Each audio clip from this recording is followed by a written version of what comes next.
നടികർ ടൊവിനോ തോമസിന്റെ മലയാള സിനിമ. നമ്മൾ ഒരിക്കലും എല്ലാ ദിവസവും തിയേറ്ററിൽ റിലീസായ സിനിമ മാത്രം റിവ്യൂ ചെയ്യൊന്നുമില്ല. നമുക്ക് നല്ല OTT വന്ന സിനിമകൾ റിവ്യൂ ചെയ്യാം.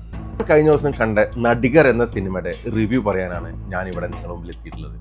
ടൊവിനോ തോമസിന്റെ കരിയറിലെ ബെസ്റ്റ് പെർഫോമൻസ് എന്ന നിലയിലും 40 കോടിയോളം ബജറ്റ് ആയിട്ട് വന്ന് ലാൽ ജൂനിയർ സംവിധാനം ചെയ്ത ഈ സിനിമ 2024 വളരെ പ്രതീക്ഷയോട് കൂടിയായിരുന്നു ഈ സിനിമ തിയേറ്ററിൽ എത്തിയത്.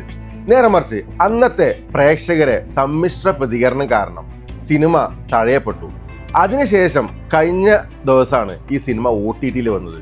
ഇതാദ്യം നെറ്റ്ഫ്ലിക്സിൽ വരുന്നായിരുന്നു പറഞ്ഞിരുന്നത്. പിന്നെ അത് സൈനാപ്ലേ എന്ന പ്ലാറ്റ്ഫോമിലാണ് അത് എത്തിയത്.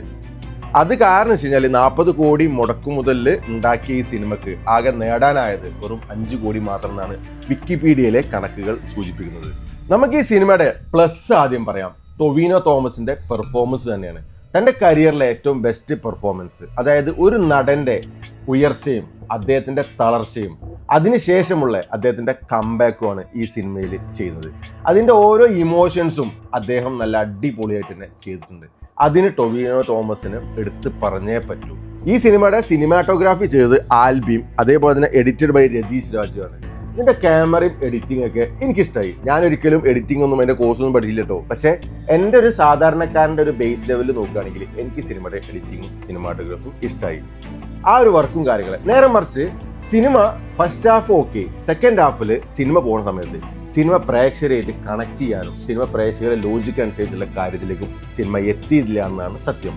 സെക്കൻഡ് ഹാഫിൽ നടക്കുന്ന കാര്യങ്ങൾക്ക് വ്യക്തമായിട്ടുള്ള ഒരു റാഷണൽ കൊടുക്കാൻ സംവിധായകന് കഴിഞ്ഞില്ല. അത് സെക്കൻഡ് ഹാഫ് ലാഗ് അടിപ്പിക്കുകയും അതിനുശേഷം ക്ലൈമാക്സ് ഇത് എവിടെ കൊണ്ടുപോയി ഇടണം എന്നുള്ള സാധനം സംവിധായകന് മനസ്സിലായില്ല. കാരണം ഒന്നും കൂടി ശ്രദ്ധിച്ചിട്ടുണ്ടെങ്കിൽ ഒരു അടിപൊളി സിനിമ തന്നെ ആയിരുന്നു ഈ നടികർ. ഞാൻ ഓരോ കഥാപാത്രങ്ങളെ എടുത്ത് കീറി മുറിച്ച് പറയുന്നില്ല. ഭാവനയുടെ ക്യാരക്ടറിന് വേണ്ടത്ര ഡെപ്ത് കൊടുത്തില്ല. അതൊന്നുകൂടി ഡെപ്ത് കൊടുത്തിട്ട് ചെയ്യായിരുന്നു. പിന്നെ സലീം കുമാറിന്റെ മകൻ വരുന്നതിന് കറക്റ്റ് റാഷനിൽ കിട്ടിയില്ല. അത് പ്രേക്ഷകർക്ക് മനസ്സിലാവാത്തൊരു ലെവലുള്ള കാര്യമായിപ്പോയി അവിടെ നടന്നത്. പിന്നെ ക്ലൈമാക്സിൽ ടൊവിനോയുടെ പെർഫോമൻസ് ഒക്കെ ഓക്കെ ആയിരുന്നു. പക്ഷേ എന്തോ ഒരു സാധനം ക്ലൈമാക്സ് പ്രേക്ഷകർക്ക് കണ്ടായില്ല. പിന്നെ ഈ സിനിമയുടെ സമ്മിശ്ര റിവ്യൂവും അതേപോലെ തന്നെ OTT എത്താനുള്ള കാലതാമസം എനിക്ക് തോന്നുന്നത് അവർക്ക് വലിയൊരു എമൗണ്ട് സിനിമയ്ക്ക് ചെലവായില്ലേ. അതിനുശേഷം OTT വിചാരിച്ച പൈസ കൊടുത്തിട്ടുണ്ടാവില്ല. അപ്പൊ പഴയ പോലെ അല്ല സിനിമ. OTT കൊറോണന്റെ സമയത്ത് ഉള്ള OTT ഇപ്പം. അപ്പൊ ഞാൻ ഈ സിനിമയിലെ കഥയും കഥാപാത്രങ്ങളൊക്കെ എടുത്ത് അവരെ കീറി മുറിച്ച് മറ്റേ സാധനമാക്കിയിട്ട് അവർ ചെയ്ത് മോശമായി ഒന്നും പറയുന്നില്ല. ഈ സിനിമയിൽ മോശമായിട്ട് ചെയ്ത ആൾക്കാർക്ക് നല്ല സിനിമകൾ നാളെ ചെയ്യാൻ പറ്റട്ടെ. അവരൊക്കെ ടാലന്റഡ് ആയിട്ടുള്ള ആൾക്കാർ തന്നെയാണ്. അവരുടെ നാളെ നമുക്ക് നല്ല കലാസൃഷ്ടിയൊക്കെ നമുക്ക് വീണ്ടും എക്സ്പെക്ട് ചെയ്യാം. എന്നാലും വൺ ടൈമെങ്കിലും നിങ്ങൾ ഈ നടികർ ഒന്ന് കാണണം. എനിക്ക് പേഴ്സണലായിട്ട് ഒരു വൺ ടൈം വാച്ച് എന്നുള്ള ലെവലിൽ എനിക്ക് നിങ്ങൾക്ക് റെക്കമെൻഡ് ചെയ്യാൻ പറ്റുന്ന ഒരു സിനിമയാണ് നടികർ. നിങ്ങൾ എന്തായാലും ഈ സിനിമ കണ്ടിട്ട് ഇതിൻ്റെ മറുപടി ഈ സിനിമ കണ്ടിട്ട് നിങ്ങളെ അഭിപ്രായം താഴെ ഒന്ന് കമൻറ്റ് ബോക്സിൽ ഒന്ന് പറയുമോ. Thanks for watching.